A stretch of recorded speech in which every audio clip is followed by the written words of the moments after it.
आज हम लोग affecting factors of rate of reactions देखने वाले हैं। पहला जो अफेक्टिंग फैक्टर्स है वह है nature of reactants. Different substances की रिएक्टिविटी, बॉन्ड स्ट्रेंथ इत्यादि में अंतर आने से उसका जो रेट ऑफ रिएक्शन होगा वह डिफरेंट होगा। जैसे एक एग्जाम्पल के द्वारा हम लोग समझने वाले हैं, Fe2+ और C2O4 2- इन दोनों आयन को MnO4- के प्रेजेंस में ऑक्सीडाइज करना है। Fe2+ इजली Fe++ में ऑक्सीडाइज हो जाएगा चूँकि यहाँ केवल इलेक्ट्रॉन ट्रांसफ़र हो रहा है। बट C2O4 2- को CO2 में कन्वर्ट होने के लिए CC बॉन्ड को बॉन्ड डिसोसिएट करना होगा। ये बॉन्ड डिसोसिएशन के लिए सम एक्स्ट्रा एनर्जी की रिक्वायरमेंट होती है, जिससे यह जो प्रोसेस होगा स्लो हो जाएगा। NO+O2 से NO2 का बनना, CO+O2 से CO2 का बनना, ये दोनों सिमिलर रिएक्शंस दिख रहा है, बट दोनों के रेट में डिफरेंस पाया जाता है।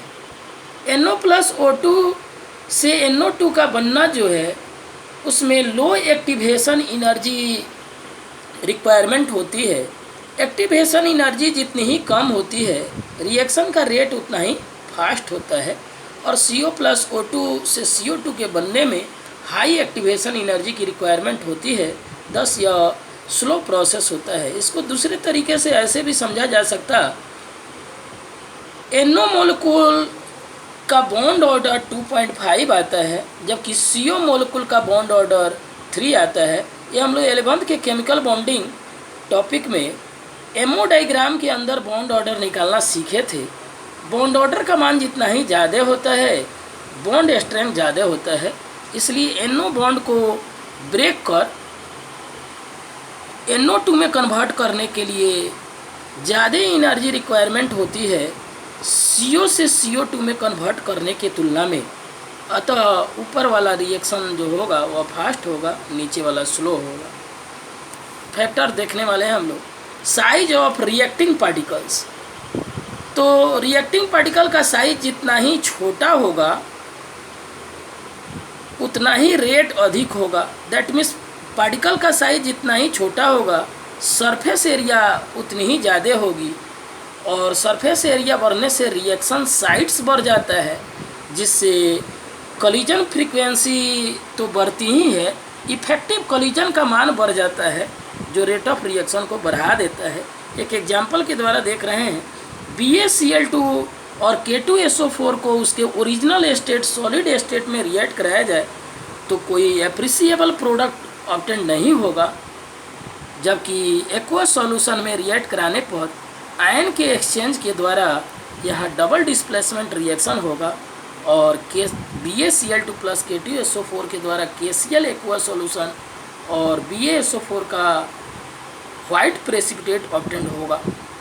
यह रिएक्शन यह बतला रहे हैं कि सॉलिड फेज में पार्टिकल्स जो है वह एग्रीगेट फॉर्म में थे, जबकि सॉल्यूशन में डिस्पर्ड हो गए। डिस्पर्ड होने के चलते पार्टिकल का साइज तो छोटा होगा ही, सरफेस एरिया भी बढ़ जाएगी।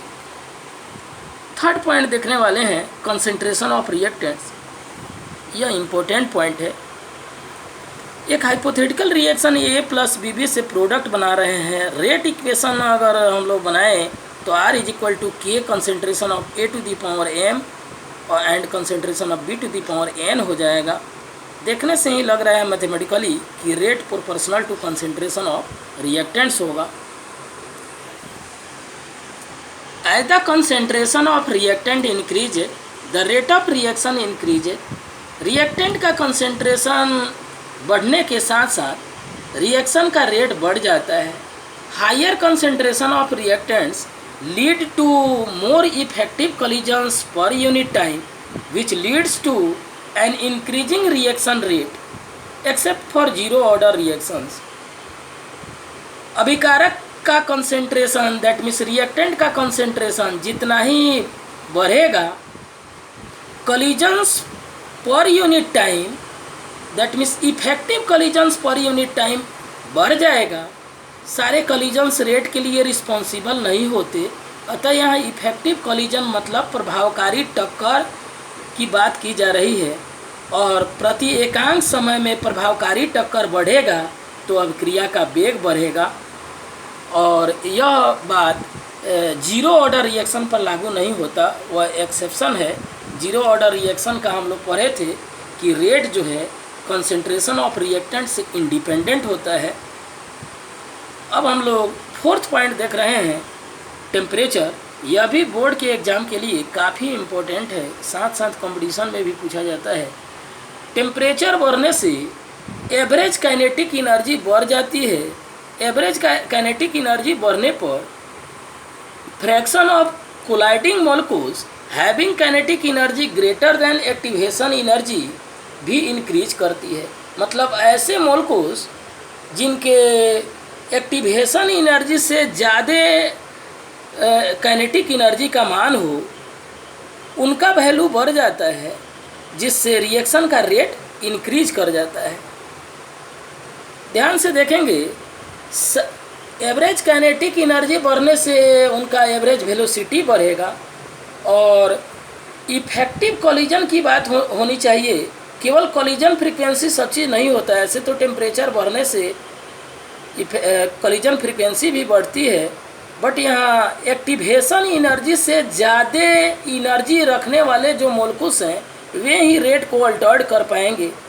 इसलिए ये दोनों बात बोलना होगा कि एवरेज काइनेटिक एनर्जी तो बढ़ती ही है, साथ साथ ऐसे मॉलिक्यूल्स की संख्या बढ़ती है जिनकी काइनेटिक एनर्जी एक्टिवेशन एनर्जी से ज़्यादा होती है। टेम्परेचर कोफिशिएंट एक टर्म होता है, इसको म्यू से यूजुअली रिप्रेजेंट करते हैं, और यह दो डिफरेंट रेट कांस्टेंट का रेशियो होता है। अलग अलग टेम्परेचर पर के रेट कांस्टेंट का रेशियो होता है। इसको हम लोग मैथमेटिकली KT+10 अपॉन KT के द्वारा डिफाइन करते हैं। मतलब 10 डिग्री टेम्परेचर के डिफरेंस पर आए हुए रेट कांस्टेंट के रेशियो को ही टेम्परेचर कोफिशिएंट कहा जाता है। अब इसको एक टेम्परेचर हम लोग जनरलाइज टर्म में 35 डिग्री सेल्सियस और 25 डिग्री सेल्सियस पर आए हुए रेट कांस्टेंट का रेशियो देख रहे हैं, जो 2 और 3 के बीच में लाई करता है। तो एक्चुअल जो रेट कांस्टेंट जो होना चाहिए, एक्चुअल जो रेट ऑफ रिएक्शन होना चाहिए, वह 10 डिग्री राइज इन टेम्परेचर के द्वारा डबल और ट्रिपल टाइम्स के बीच में इंक्रीज करना चाहिए। बट इसको एक रेशनल रूल बना दिया गया कि 10 डिग्री राइज इन टेम्परेचर के द्वारा रिएक्शंस का रेट ऑलमोस्टली 2 टाइम्स इंक्रीज कर जाता है। अर्हेनियस इक्वेशन काफ़ी इम्पोर्टेंट इक्वेशन है। K = A e⁻ EA/RT होता है। K को रेट कांस्टेंट कहते हैं, A को फ्रीक्वेंसी फैक्टर या प्री एक्सपोनेंशियल फैक्टर कहा जाता है, EA को एक्टिवेशन एनर्जी कहा जाता है, और A और EA दोनों को कंबाइंड रूप से अर्हेनियस पैरामीटर बोल सकते हैं। ध्यान से देखेंगे, A को प्री एक्सपोनेंशियल फैक्टर इसलिए बोला गया है कि एक्सपोनेंशियल फैक्टर के पहले यह टर्म आ रहा है, इसलिए प्री एक्सपोनेंशियल हुआ। और फ्रीक्वेंसी फैक्टर का मेन जो रीज़न होता है वह क्या है कि फर्स्ट ऑर्डर रिएक्शन के लिए जो रेट कांस्टेंट जो आता है हमारा, वह उसको हम लोग पर सेकंड के रूप में रिप्रेजेंट करते हैं, और वह फ्रीक्वेंसी का यूनिट होता है। एक्सपोनेंशियल फैक्टर जो है वह यूनिटलेस है, उसका कोई यूनिट नहीं है, डायमेंशनलेस बोल सकते। इसलिए जो रेट कांस्टेंट फर्स्ट ऑर्डर के लिए जो यूनिट रखता है वह फ्रीक्वेंसी का यूनिट है, अतः इसका नाम हम लोग फ्रीक्वेंसी फैक्टर भी बोलते हैं। के टेम्परेचर के प्रोपोर्शनल होता है।